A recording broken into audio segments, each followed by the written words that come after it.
Welcome, Hue Jackson. Thank you for having me, Delphine. But first, I must give you a shout out. I've followed your show. I think you've done a tremendous job. Unbelievable guests, unbelievable environment. I think people are really getting a lot out of it because you're not just talking about things. You're talking about real things that happen in life. Oh my gosh, that's such a huge compliment. Thank you so much. Especially coming from you, a guy who's been around the block a couple times, done a few interviews in your day. Yes, I have. Sure. Yes, I have. Yeah. Well, I always like to start by talking about how we know each other. Mm-hmm. And you and I met through a mutual friend, Marty Burns, who might be one of your biggest fans. Yes, he is. Marty loves you. And we pretty quickly realized that we had some stuff in common. We were both... did some time in the hemp industry. You are continuing to make some big headways in the hemp industry, and we'll talk about that. And we're both tequila enthusiasts. Love my tequila. I love my Grand Leanda. Yeah, you sure do. In fact, we have a bottle here, and I did pour us a little bit so that we will be sipping this as we go. Gorgeous bottle. Thank you. And I have to say this is my favorite tequila because it is organic and it's clean and it's smooth and it tastes great. And don't panic. It's organic. I love it. That's going to be my new line for sure. The one thing we don't have in common is football. And I told you when I first met you that I didn't know who you were. I don't know anything about football. So for our audience, this is not going to be your typical football No. because I'd be up Schitt's Creek if I had to talk anything about football. But I will ask some nice questions. How about that? But you took my advice 2 years ago. With the Kansas City Chiefs. That's right. You got decked out. You knew that Patrick Mahomes was going to have a chance to win the game. Yeah. You had on your 49ers gear, I called though. you. I said, yes, who are we going for?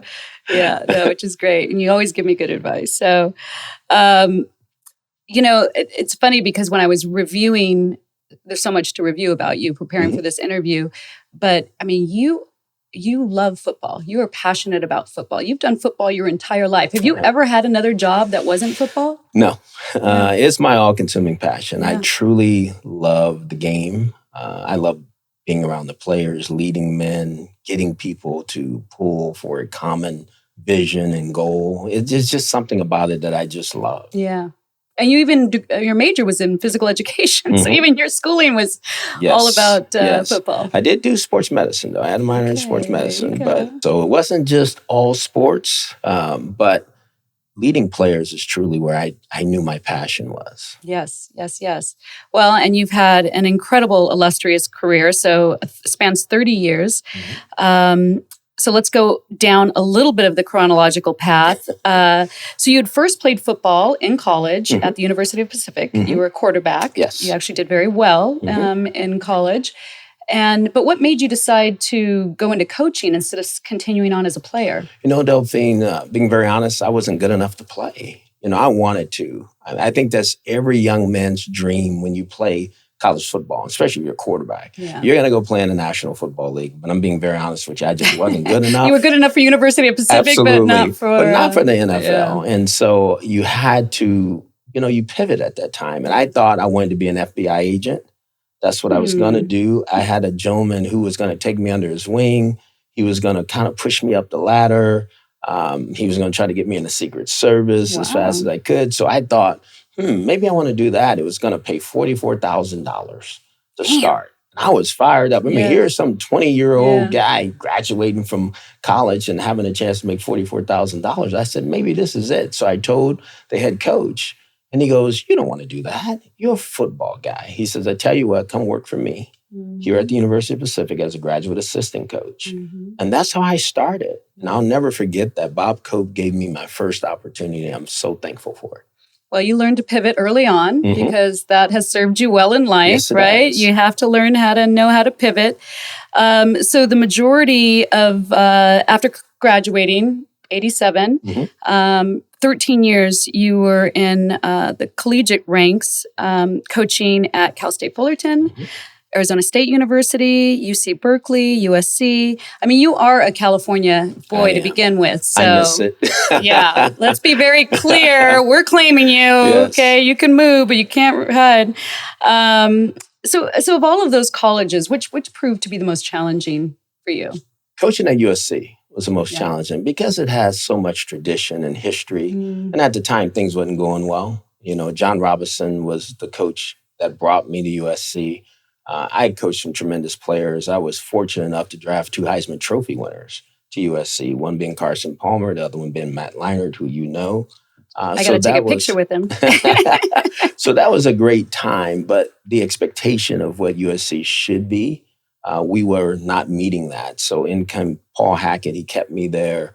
I stayed there for a few more years, and we just didn't have what it took to get USC over the top. And then came Pete Carroll, and he got it done. Yeah. So, oh my gosh, those days must have been so fun in the early days, really seeing that transition. And so did you get to work with Pete Carroll when he came in? I didn't. So when Pete came in, we talked, because he went to University of Pacific as well. So we're same alma mater. Right. So but I just knew it was time to move on. I thought I had served my purpose there. I put good players on the team. I wanted another challenge for me. So I had a chance to go work for Marty Schottenheimer at the Washington Redskins. Yeah. Is it still called the Washington? I mean, it's called the Washington. It's the Washington football team now. Okay. Are they going to come up with a new name? I don't know if that sounds that intriguing. So you started, you went to Washington Redskins in 2001, and then you went on to have a series of NFL positions, Cincinnati Bengals, Atlanta Falcons, Baltimore Ravens, and then on to the Oakland Raiders, where you actually landed your first head coaching job in 2011. So how was that transition from going from college ball to pro ball? What was that like? It was different. It was exciting because you knew you were one of the 32 best coaches in all the world at the position you coached. Yeah. And so for me, it became a challenge to how do I keep climbing this ladder? Yeah. I want to be one of the best in the league, not just one of the position coaches. So I wanted to be a head coach. And I told everybody that's what I wanted to do. And at the time, I really didn't understand that there wasn't very many minority head coaches. I didn't see it that way because when you're in it, you're just trying to work your plan. Right. But it was a ride. It was. What does it take to be a great coach? I think, first of all, you have to be someone who can lead men. And you have to wear a lot of different hats because everybody learns differently at that level. You have to make sure that you're equipped to handle their issues, their day-to-day issues that they have as players in order to get them on the field to be the best version of themselves. And you build your resume because they play extremely well. So if you get a player to play at a high level, there's a very good chance you're going to get noticed by some other team or somebody in the NFL office. They're going to see that you're producing really good players. And so now your value goes up. So did you have to wear a different hat? Because I can imagine coaching guys in college where they're young and they're still students, and then jumping to pro ball where guys that have been signed to big contracts, there's probably some big egos that came along with those contracts. Absolutely. So was that a difference in how to manage people? Yes, because those guys only want coaches who are going to help them improve their value. Right. They want to know that you're going to help them make more money. Right. And if you can't do that, they're going to tune you out real quickly because they know their lifeline is not very long. So they need somebody that's going to improve them, get them better, put them in a better position to earn more money. Right. And I mean, it's sad to think, but money really does play a huge role in how people perform and how they act. Oh, absolutely. In the NFL, right? No doubt. Or in all pro sports. In everything, when you look at it, because it's how you find your way. It's how people see you. I hate to say it. It shouldn't be that way. You shouldn't have your value just locked up into pro football. But if you look at the average salary, you understand why. Because there's not very many things you can do to make $400,000 a year.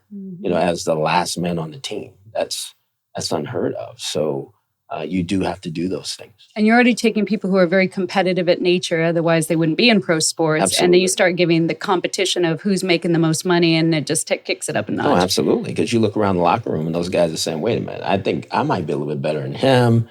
I might be a little bit better than him. He's making all this money. He's older. There's a lot of dynamics that go on there. And I think the great coaches, they manage it well. So tell us a little bit about your time in Oakland, because I know that they are still a huge fans of Hue Jackson in Oakland. It was probably my greatest time in coaching. And I say that because Al Davis was ahead of his time. He understood. He didn't see color. He saw talent. Mm-hmm. And he hired me as his head coach, where he had already hired Art Shell. We had Amy Trask, who was a woman who was helping lead the organization. He was doing this way before they were talking about Rooney rules and this and that. And so he really was, to me, he was the standard for what an organization should be. And the fans there were just phenomenal. I mean, there's nothing like the Black Hole. There's nothing like Raider Nation. I mean, they were awesome to me. I just can remember driving to the stadium and them pulling me over in my car and saying, let's go, let's win today. And when you leave, they're all on top of your car. It's just fun. It was a fun time. And the one thing I was most proud of, and people can go back and check this, the crime rate dropped in Oakland when I was there. And it was because there was a new excitement in the city about football. And I was at Everton Jones. God bless Miss Doherty. She just passed this year. I was at her funeral. She had so many great things for the players and for the coaches. And it was a great time. It was just a big family atmosphere. And we loved playing the game for the city of Oakland. Now, and I also happen to know that your tequila was named the tequila of the Black Hole, right? Absolutely. The official tequila of the Raiders Nation. Yes, so it's awesome. You know, we have a great relationship with them. We're doing some really great things in the space, you know, and they're in Las Vegas now.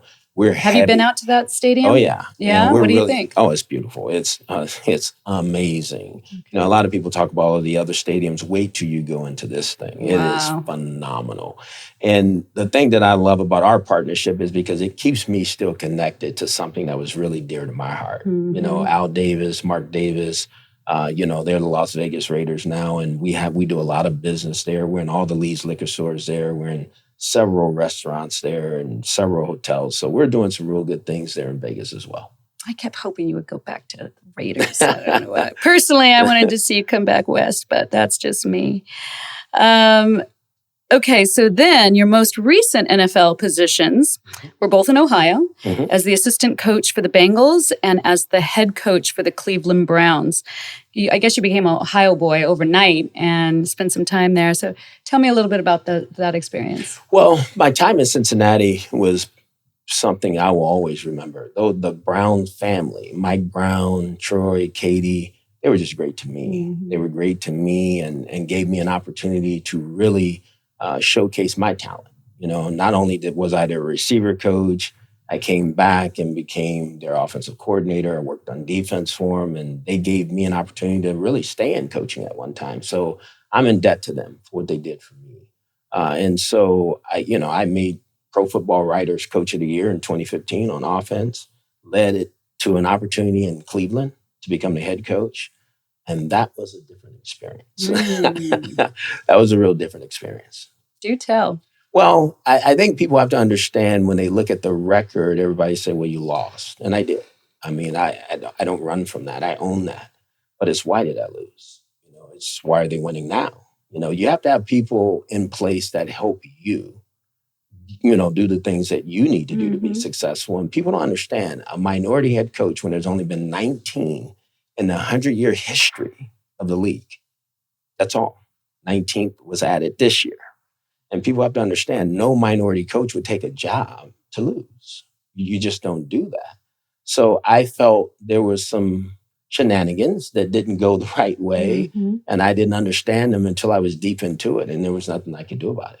You know, I'm in it now. And what I tried to do was fight it from within instead of fighting it from without, because there's nothing I could do. I mean, if you quit, you don't get paid. Let's just be honest. Absolutely. And who's going to hire you? You don't quit a head coach Absolutely. contract. You quit, and then who's going to hire you? Yeah. What are you quitting for? You know, just all those things. So you try to work it out from within, and I couldn't get that to happen. So things fell apart, and you have to start over again. Yeah. So what are they doing different now? I mean, when you say, look at how they're doing it now, what changed? Well, Delphine, the thing that's obvious and interesting to me, the same people who were there when I was 1-31 are the same people who are running the organization today. They have new contracts and they got raises and they have a lot of really good players on the team. So I think if people go back and look at the team I had, It wasn't a very comparable NFL team. Right. The team they have now, people talk about them going to Super Bowl. Wow. This is this coach's second year. They spent a lot of money. Absolutely. Yeah. And when I think you just nailed it. If you go back and look at our team, we were the least, as a overall team, paid team in the league. And so we were the youngest and we wasn't paid very much as players. So that goes with it. So coming off of that experience, how has that affected your career? Oh my gosh, it knocked me to my knees. I never anticipated that. I went there to win. Nowhere in my contract it said lose. The people pay you. You wouldn't have signed that contract. That's what I'm saying. People pay you for winning. Your value's in winning. It's not in losing. And it doesn't say in your contract, okay, you need to lose and we'll let you go later on. It don't work that way. I mean, isn't that like a basic tenet of football? Is like you're supposed to go out there to win. Absolutely. And so what really gets me is when we're 1-31, people don't understand why. No one ever asked that question because the narratives were so many different things. And that's neither here nor there today. But I think when I look back at it and having to really start over, because that's what it was. I mean, it's like starting over because you're damaged goods. Let's just be honest. That's the way you're seen. People don't remember when you're the coach of the year in 2015. People don't remember what you did at Oakland going from 31st in offense to 6th. They don't see those things. They don't want to. And I get it. That's just part of it. But you have to find a way to keep moving forward. Yeah. Yep. Well, it was interesting because the timing of that coincided with this coming out of that and then going into COVID. Mm-hmm. I mean, talk about, getting hit when you're down. Oh, yeah. I remember us talking early on in COVID and it was tough. You were really knocked for a loop with that. And when I said, what is it? And you said, I'm so used to the structure. I'm so used to what I do. Mm-hmm. And I'm so used to what I'm good at doing. Mm-hmm. That must have been a really hard thing to have to bounce back emotionally. Oh, wow. Was it ever? I mean, it took everything in me to get to where I am today. And I'm thankful for everything I've been through because you learn so much about yourself. Right. But it opened so many different doors for me because I never understood financials. I didn't understand money. I'm being very honest with you because all I knew was how to earn income. Right. I was a football coach. Yeah. That's what I spent all my time doing. In order to become one of the 32 in the league, you have to work. You got to outwork everybody else. Yeah. So that's what I spent all my time doing is finding a way to be the best in my field. And it wasn't about, how I was going to have my baby make babies, have my money make babies or anything like that. It wasn't about that. So once I was off and didn't have a job, I then started to explore how do I maneuver this to continue to have the life that I want. And so I started meeting people, Grant Cardone at Cardone Capital. I started, obviously. 10X. Yeah, 10X. Yep. You got it.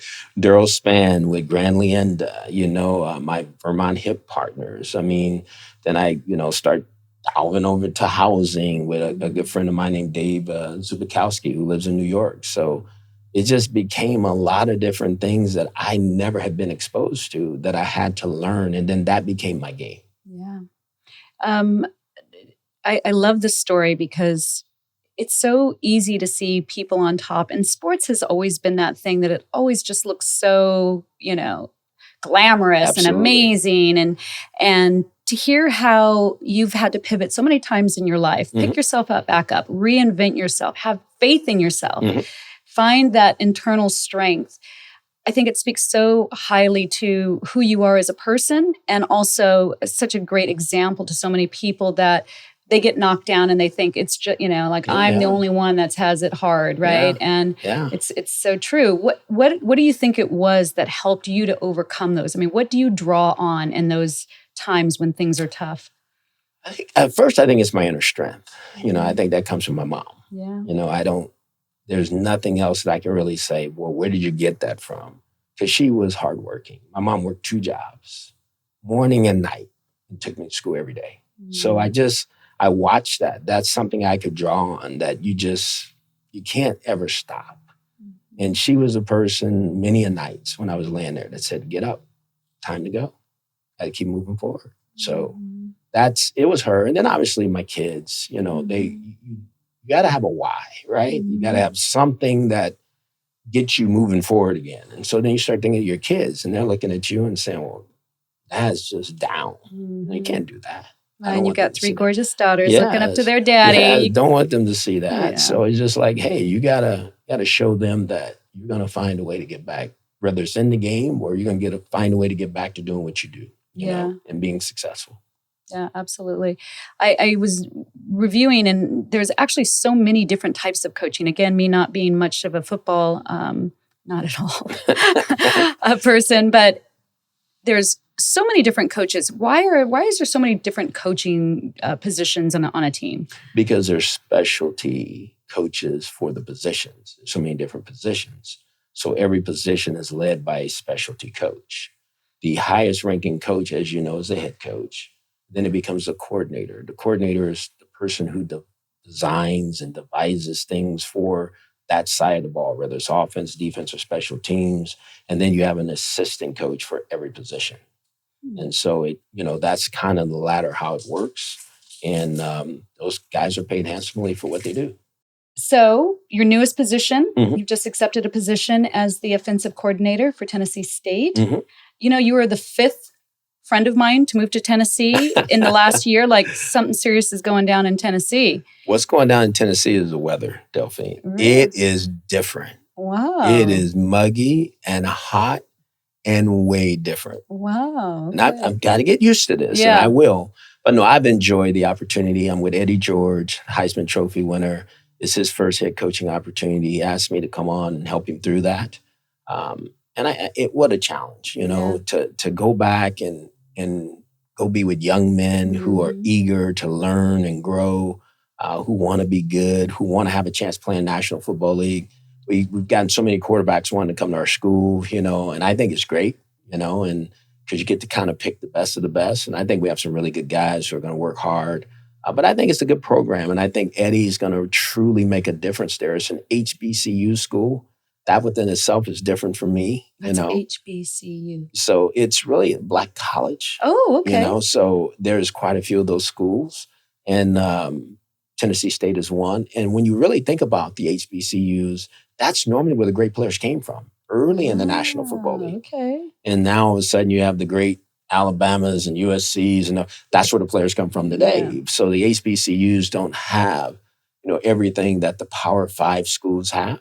But what they do have is they have some grit and some determination and some want to. And so I love that part about it. You're gonna make a big impact on these kids for sure. I have no doubt about that.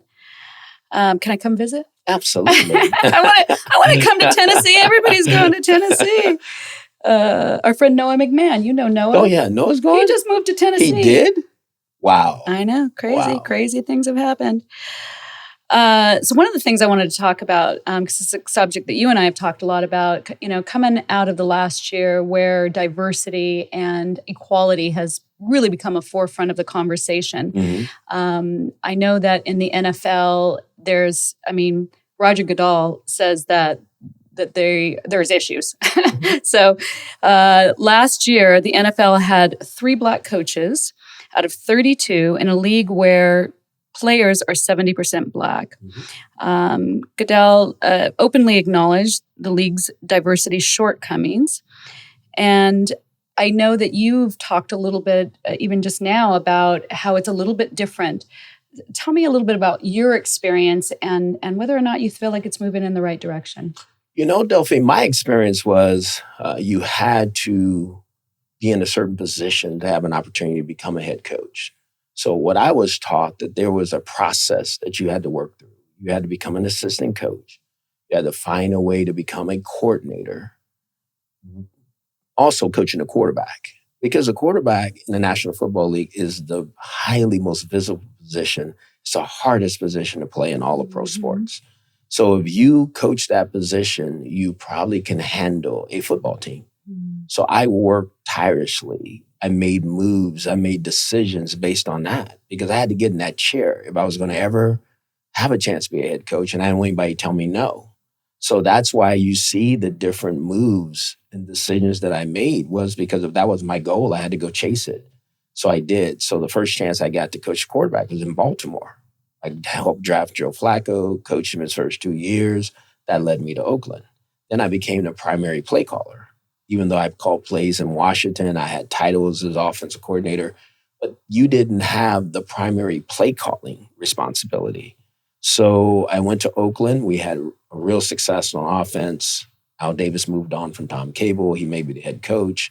That was awesome. But the hard part for minorities is when you get those jobs, where do you go when time's up?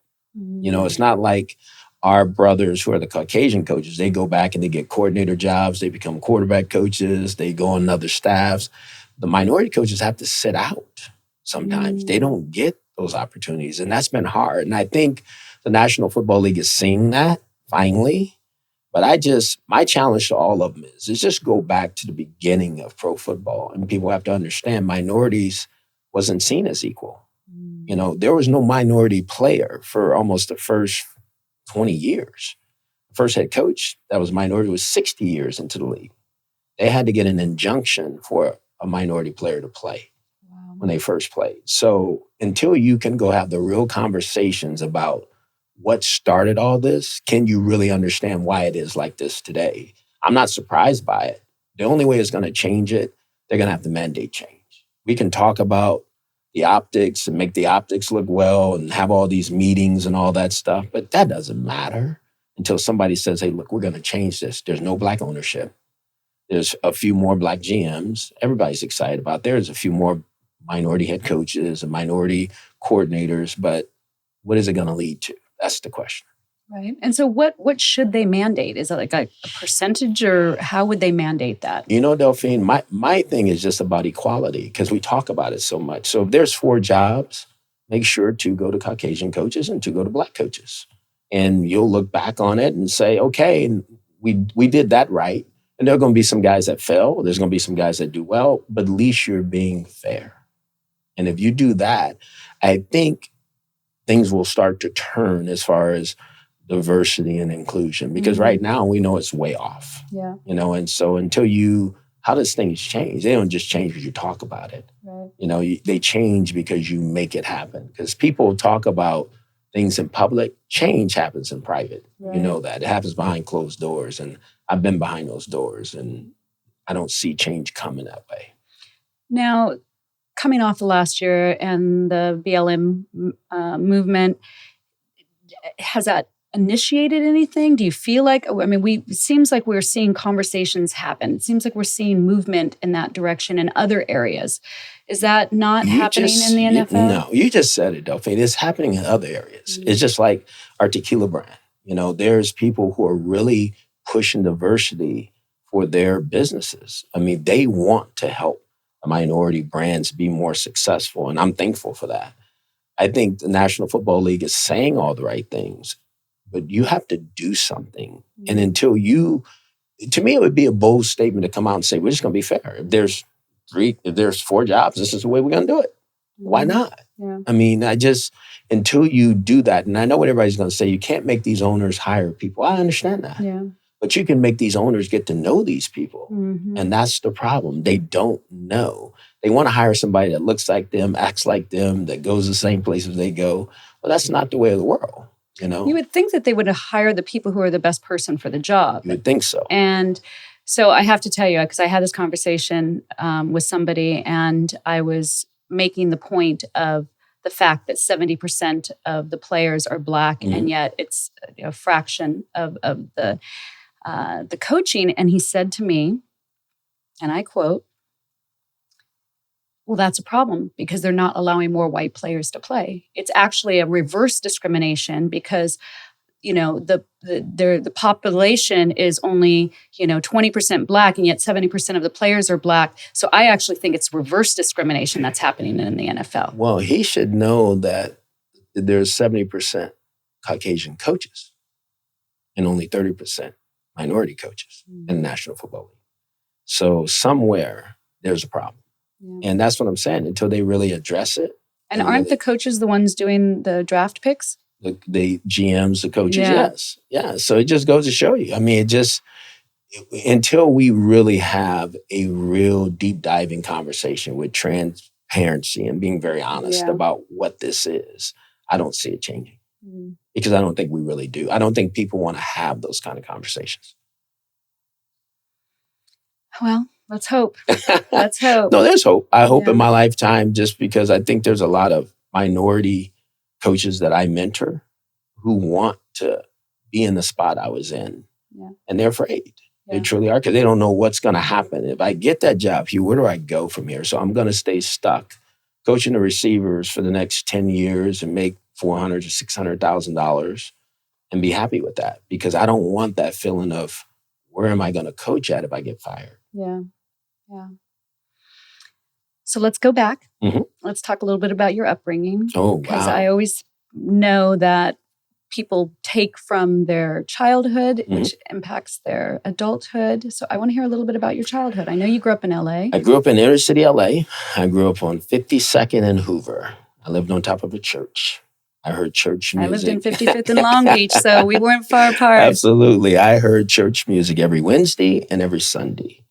And I had 4 brothers and sisters, but my parents, my mom's mom died, so her brother and sister lived with us. Mm-hmm. So there was 4 of us boys in a room and 3 girls in a room, and that's the way it was. Wow. And so what I took from that for me is that I didn't want that for my kids.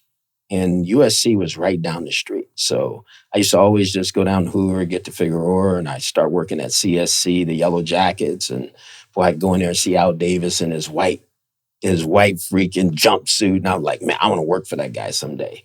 And I did. Mm. And I watched the Trojans run through there, working for CSC, watching them play. And I go, you know what? I'd like to coach there someday. And I did. So I am sitting here in front of you saying a lot of the things that I wanted to do, I've done. But it came from me watching it when I was a young man saying, I want to do these things and I don't want my life to be like this.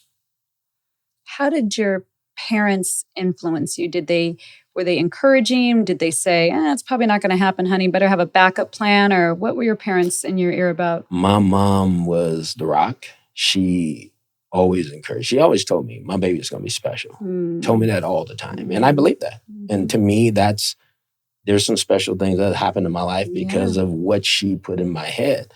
My dad was always working. He was always busy, but he came to the games when he could. But at the same time, my mom was the one who did everything for me when it came to sports. She kept me in sports and let me be out, at nighttime on the streets. Yeah. She just didn't believe that. Yeah. I mean, when she went to work in the evening, because she worked at Windsor Hills Elementary School as a cook, and then she worked as a cook at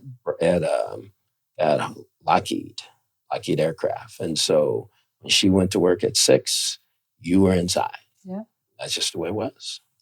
Good old mama. She knew how to take care of her babies. She did. Yeah, that's great.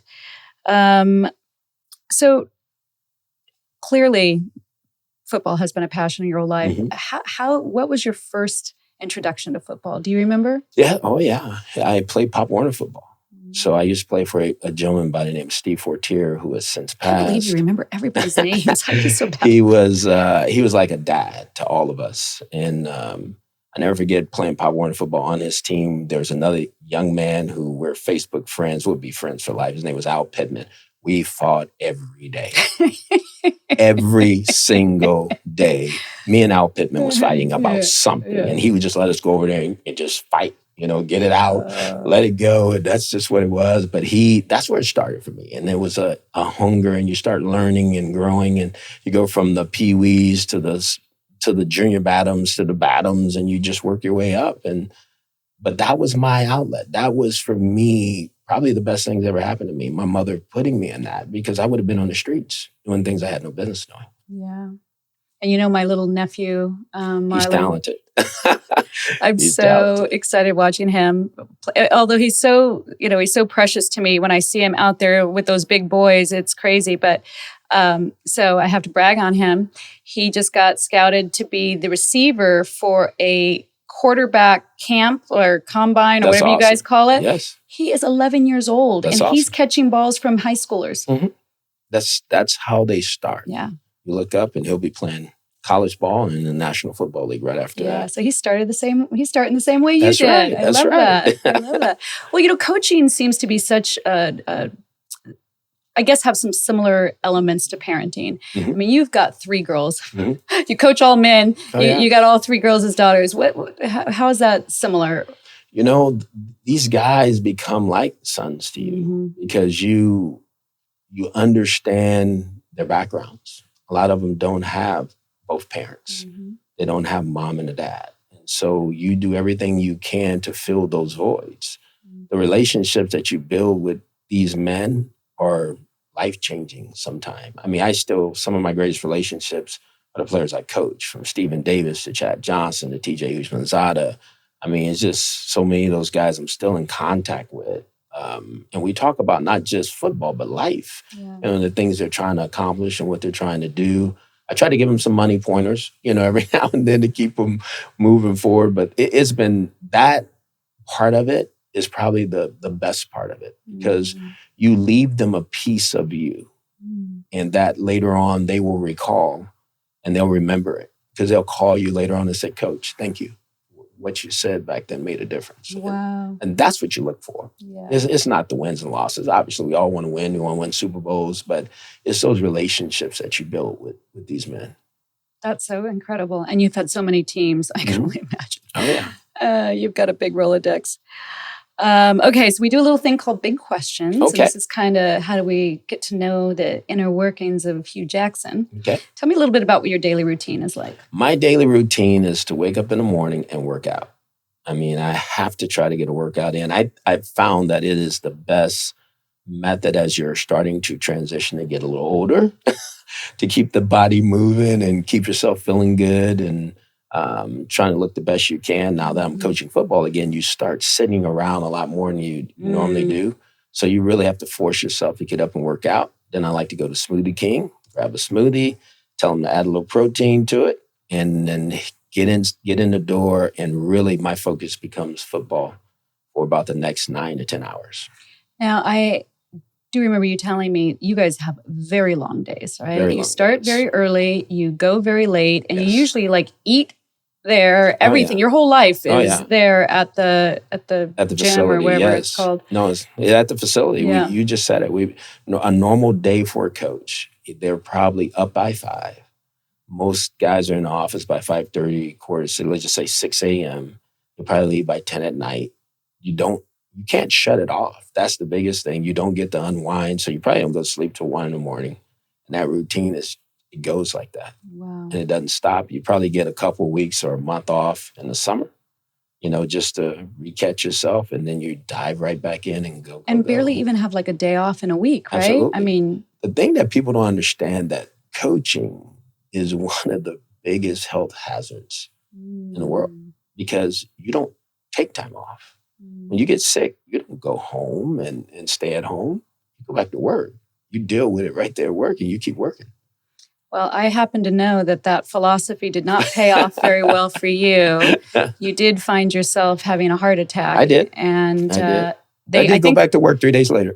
And I think they had to make you go to the hospital. They did. I will never forget that. That was a time when I just became the coordinator in Cincinnati. I didn't know that I was having a heart attack because it was a toothache. It felt like a toothache. Yeah, I was running. I'll never forget, I was running, and I had this thing of chasing people. So a guy was running in front of me. I'd try to run and catch him. And then that's how I got through my 3.5 miles. And so I got back to the facility. I had the worst feeling, like my tooth was hurting, but I felt tired. So I told the trainer, I said, "Look, I just need to get some new running shoes." He says, "Okay." I went upstairs to my office and I sat there, and I just didn't feel right. And one of the coaches see me, go, "You okay?" I go, "Man, I got to get in better shape." So then I go downstairs to the locker room, and because we had some recliners in there, so I reclined back, and that didn't feel right. I go, "Something's not right." So I happened to walk down to the training room, saw our trainer, and he looked at me, he goes, "What's wrong?" I said, "I think I have a toothache." And so he checked me, he goes, "I tell you what, I'll feel better if you go to the hospital." I go, "Why?" I'm talking about toothache. He said, "It would just make me feel better to go to a hospital." And I go, "I have on these wet clothes. I can't go to the hospital." He goes, "Well, you go change and come back." When I went to go change, I opened the door and everything went pitch black. That's when I knew something was wrong. And there was coaches in there, and I go, I had to make a decision because I knew where my locker was. I grabbed a shirt. I just dropped whatever clothes I had, the top I had just right there, but I heard those coaches talking. because I knew in this corridor that if I walked in this corridor and passed out, nobody would find me unless those coaches did, because it was after lunch. So I got back to the locker room. I don't know how. And the trainer who was going to take me saw me and he goes, I sat down. He goes, I'm not taking you. But what are you talking about? He goes, if something happens to you in a car, I can't help you. I go, I have a toothache. And he goes, I don't think so. So when they opened the training room door, the doc saw me and he goes, he called 911 right then. And sure enough, I was having a heart attack. Wow. 100% blockage in the widowmaker. You're lucky to be sitting here next to me. Absolutely. Yeah. God's plan. So what have you done to change? Well, obviously you eat different. You try to reduce your stress. No, it's not obvious. No, there's no obvious. Many men go back to their same old habits. We try, and you try to reduce the stress. But I'm a football coach. It's just a stressful job. Obviously, you get on all these pills they give you. Try not to take them as much as you can. But you're mindful of more things. You're really, you're mindful of the things that are happening with your body, the things you go through. You do more checkups. You do more blood work. You do all the things that you should do because you want to know. I don't want that. And you're really into innovation. I know you've adopted quite a few different devices. You've got the Healy device. You've given me quite a few. But you have other devices that you've worked, and you're really up on it. No, I am. There's not probably anything that I don't have.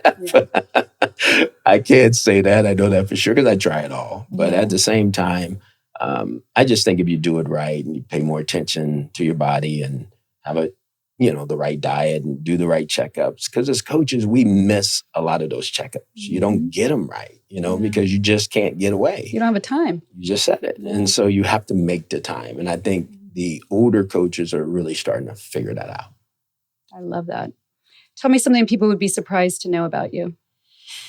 I think the biggest thing that people would be surprised is I just love traveling when I can. If I can... Nobody's going to be surprised about that. Well, they would be because you don't have the time normally. You just... If you really think about it, when can you travel? And I've always loved going on vacation and doing things, but man, do I love just hopping on a plane now and just going somewhere. Yeah. I just think it's fun. Yeah. Yeah. I think so too. So why do you think we're here? What do you think is the purpose of life? To serve, to really give back, to make a difference in other people's lives. And I think as you serve, you lead. I think you're leading people who maybe don't have resources or opportunities and maybe mentoring is a better word, to mentor people, to help them become better. I think if you leave this place, I know what I want my legacy to be is that anybody who asked for help, I gave it to them any way that I could. And hopefully it made a difference in their lives. You're an incredibly giving person. I know that about you. Very, very generous person. It's interesting you should say that because my past guest, Kerry Hayden, he gave a similar answer in that he feels like our job is to understand that we can make a difference. And so many people feel like, it's just me. How big of a difference can I make? And every little bit helps, right? Yes, every little step. We've got so much going on in our world right now. It's kind of a crazy place. Is there something that is especially worrisome to you? Is there something that really steps out in your mind as being a pretty big issue? The police brutality is an issue for me. Absolutely. Because there's so many lives being lost. Right. Black and white, that I think we need to go back and reassess how the officers are trained. Absolutely. And I know we're, as people, we're becoming more alert and alarmed. So it makes them more alert and alarmed. And so until we get them to stand down a little bit and have real conversations with people when they're arresting them, I don't see the change. Yeah. No, it's so true. And I'm half Black, and I had the experience in my lifetime where my dad used to come down to Orange County from LA to visit me, and he got pulled over every single time he came, to the point where my dad said, you know what, honey, I'm just not going to come visit you anymore. Like, you come up and visit me, and I don't want there to be problems. And I remember thinking, how ridiculous is that? My dad is like helpless and, just the sweetest, easiest going guy. But and thankfully he wasn't brutalized. But yeah, it's an issue, and a lot of people keep wanting to act like it's not an issue. Oh, yeah. And we're it's an seeing issue in it our lifetime. now. The phone, the technology is giving us a chance to see what's really happening. This has always happened. Yeah. And I just think now that things can get in a millisecond somewhere else through video, people are now seeing it for what it really is. And it's been going on for a long time. Tell me something that you used to believe, but you don't anymore.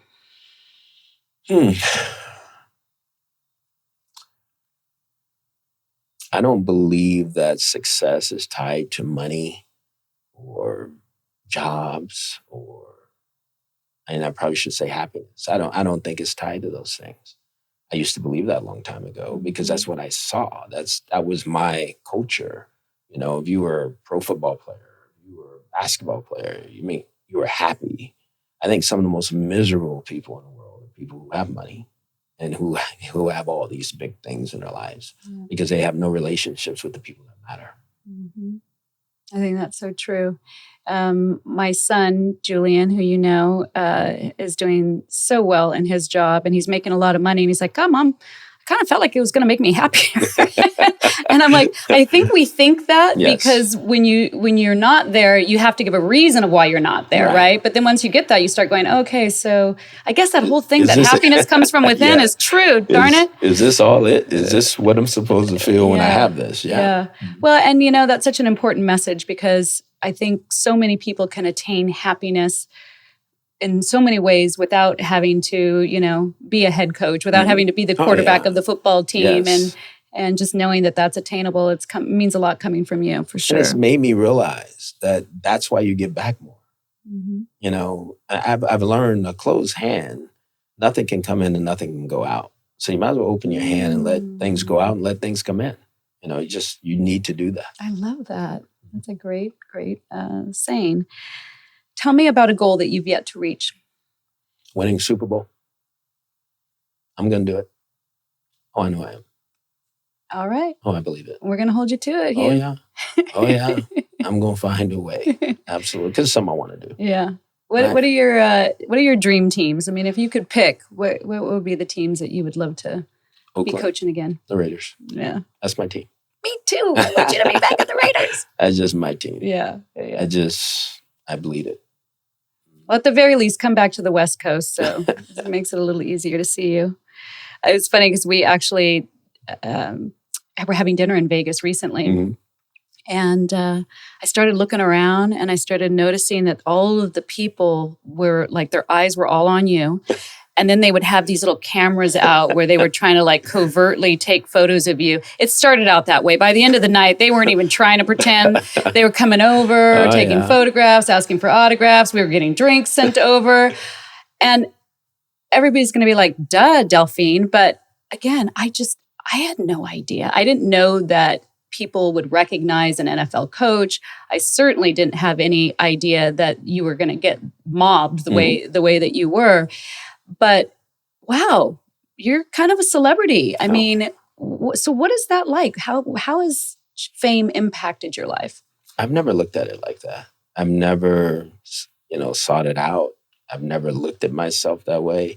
I do a job just like everybody else. And I do get disappointed sometimes when I think of teachers because I'm a teacher. Mm-hmm. They don't get paid, correctly, in my opinion, because they're teaching our youth. They're raising our kids. And I mean, we're making the king's ransom at this game that we play. Mm-hmm. And so sometimes I struggle with that and I always have. So I'm kind of humble that way. I don't want to be in the limelight all the time. It's not about that. It's kind of forced on you when you become, you get up the ladder that way, but it's never impacted me that way. Now, what it does do, it opens more doors for you and maybe would still be closed.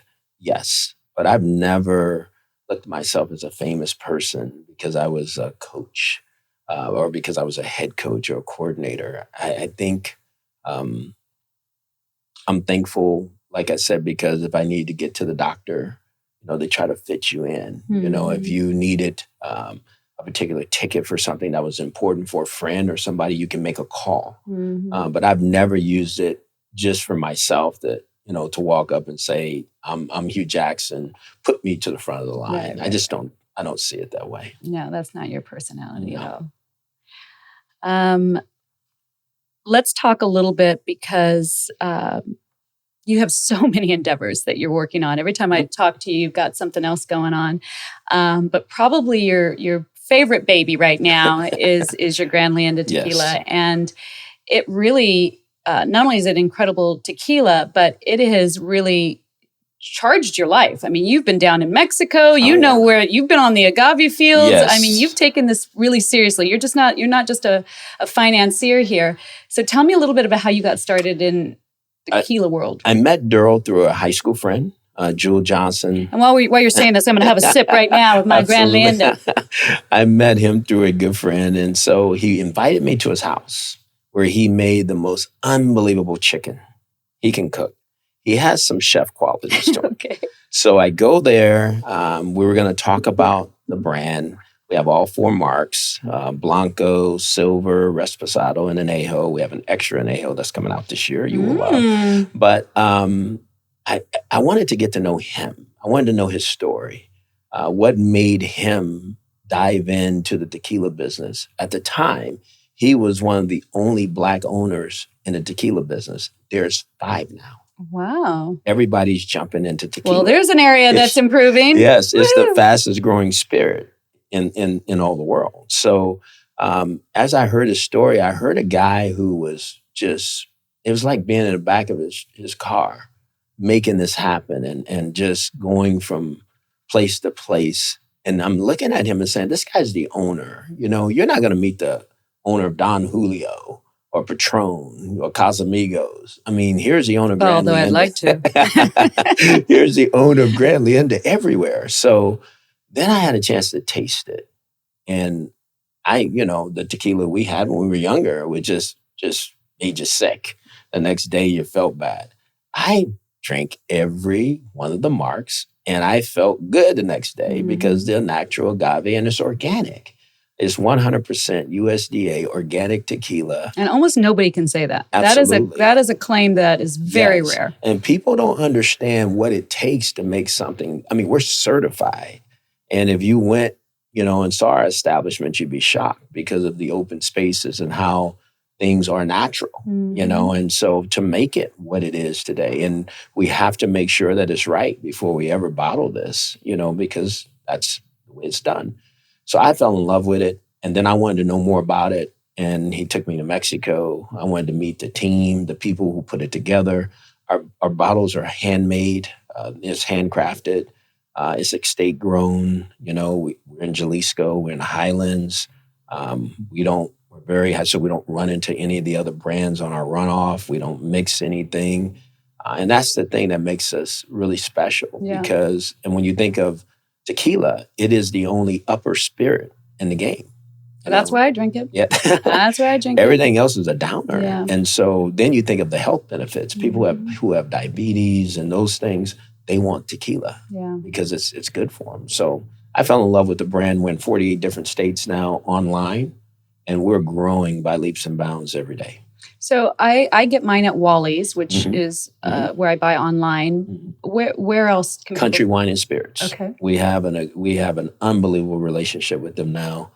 They've helped put us in 48 different states now. Wow. So it's going. And so what's your distribution strategy? Are you guys going to stay online? Are you trying to get on premise? Or? Oh, we're on premise. So we're in Ohio now. We're in Kroger's. Yeah. So yeah. Awesome. That's a big account. Yes. So my relationships there have been awesome. They've helped me. They've done a great job of helping bring the brand there. We're going to be in Texas. We're already in Hawaii. We're going to go to New York. About to go to Arizona. So we're opening up a lot of different states. More grocery stores or restaurants or both? Both. Okay. So we're fired up about it. Yay. And I'm trying to get us in a hotel. Yeah. I've been talking to a Marriott. I'll work on it in Orange County for you. Can I be a brand ambassador? Absolutely, because you can. I would love to see it in all my favorite everybody. restaurants. If this show doesn't prove it, I don't know what does. Well, as if that wasn't the only exciting stuff you've got going on, you also have your hemp partners, your Hemp Vermont partners. Yes. Tell us what's going on about that. It's an exciting time. I'm with a group of guys, and we grow the seeds, Vermont Hemp Partners in Vermont. And we make some of the greatest bud we believe in the world. It's organic again. And we just created a hemp cigarette called Ace and Out. And we just sold 250,000 packs of those. Wow. And we're fired up about where that's going. Now, why should people smoke a hemp smokable? Because it's more healthier. Than you're not getting the nicotine, that cigarette provides. So hemp cigarette's a little different taste, a little different feel. And I think people are starting to move in that direction because of the benefits, the health benefits again. Absolutely. And a lot of people don't understand the fact that hemp is the plant that CBD comes from, right? Absolutely. So CBD is huge. It's one cannabinoid that comes from a hemp plant. Absolutely. So when you're using a hemp product, you're getting the full spectrum, just the derivative of one cannabinoid. You're actually getting the full spectrum, which has so many hemp benefits. She told you she was involved in CBD. I love it. I'm a huge fan. I take it every single day. I think it's the way of the future, and I love everybody putting more focus on it. So appreciate the efforts you're doing there. Thank you. We would be remiss if we didn't talk about the Hue Jackson Foundation. Oh, wow. You, again, as if all you do is not enough, your foundation helps to fight human trafficking. Yes. And you actually house people that have been in harm's way. Yes. And you recently won an award from Harvard University, the Global Health Catalyst Award, which they give for people who are making an impact in a significant way. So congratulations on that. Thank you. And what can people do if they want to help with human trafficking? Because I know it's a huge issue a lot of people are worried about. Yes, if they go to huejackson.org, they will see our website and what we're doing in the space. We partner with the Salvation Army. We build a facility there at the Harbor Light District in Cleveland. We have 12 beds there. They're always full. I think the Salvation Army does a great job of really making sure that they open the doors and give help to those victims. We're trying to do everything we can on the outside to educate people on what human trafficking is, what it does to families, what it does. It's an issue with humanity. Let's just be honest. Yeah. And it's a $9 billion industry that people How don't did we even get here? I mean, talk about another dark spot. That's just so sad. I mean, we're selling people. Yeah. We're using people for their own benefit. And that is pitiful. And we're talking about young kids. And it's not just women, it's men as well.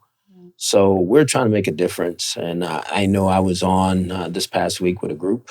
And I'm sorry, it's the money. I got to really get their names, but they were awesome. Because another one of my endeavors is in cryptocurrency with Stephen Ehrlich. And they came on and they gave $30,000 to the foundation. Wow, amazing. So because of the work we're doing. And we're really going to continue to fight this issue because I want to impact it. I've seen it with my own eyes up close and personal. And I want to do something about it. Yeah, awesome. Well, thank you. You were actually one of the first people with Voyager to talk to me into the cryptocurrency. And everybody, including my son and my nephew, everybody's been pushing me along those lines. So I'm finally starting to educate myself. And I appreciate you giving me the nudge that I needed. Well, I will tell people, Voyager, the reason why I'm so stoked on Voyager is one, the leadership. Stephen Ehrlich, he's a guy who helped build Uber. He's done a lot of things, in his time. But the biggest thing is the interest that you get paid on the crypto. The USDC, which is a 1-for-1, it's almost like a bank. You get 9% interest. You can't get that at a bank. 9%. Damn. Who needs a wealth manager? 9%. and then the other cryptos are 6.5, 5, 4. I mean, but it's another way to learn the money game. And it's where I really believe money's going. Yeah. It's going to go paperless. Crypto is going to be a big player in the money space here very soon. Wow. Well, thank you, Hue. You're always engaging, always informative, and always super handsome. So I appreciate you coming on today. Thank you so much for your time. So Delphine, to make the best margarita in the world, in our opinion, This is Grand Amanda now. That's a big statement, Hugh. We need silver. We need Rose's lime juice. Okay. And we need blue agave syrup. Well, that's easy. Everybody has that around. And make sure that the syrup is organic. Yeah. Okay. Because we're talking about organic tequila. You don't want to be mixing please. Now, what we're going to mix is 2 ounces of silver. Okay. Okay. I'll let you be the pourer. Now, how is the silver different than the Blanco? The Blanco is the well tequila. Okay. And they're both really about the same. Okay.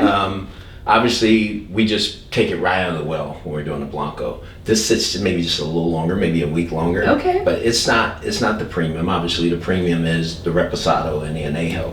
But our Blanco will compare to a lot of people's silver because it's that good. So 2 ounces of 2 ounces of silver. Silver. Mm-hmm. Okay. Then we need 0.75 Okay. of the Rose's lime juice. Okay. And as you taught me, it's just, we're not going all the way to the top here. Perfect. Okay. And then we need 0.75 of the blue agave. Yummy.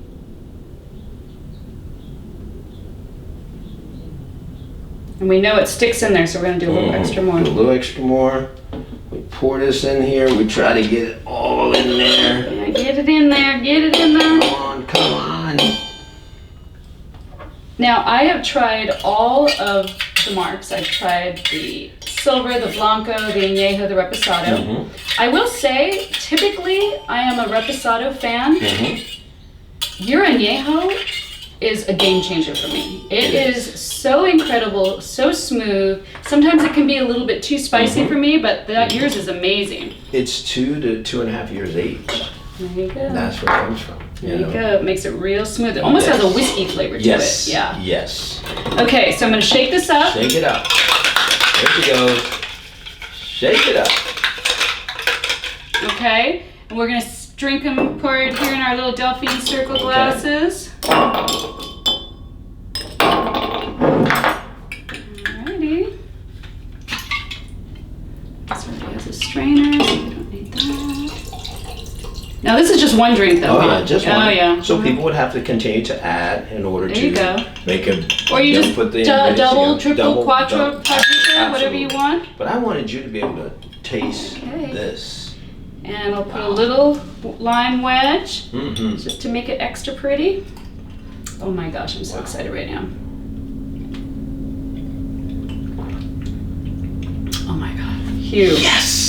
That is, yes. I cannot believe how simple that is. That is a flawless margarita with 3 ingredients. Yes. Make it very, very simple. That is so yummy. Now, could you do that with the Reposado too? Yes. Mm-hmm. Right? You know, we have a bunch kind of smokier. Yeah, we have a whole bunch of different recipes. Yes, that we make, and we will send on the those website.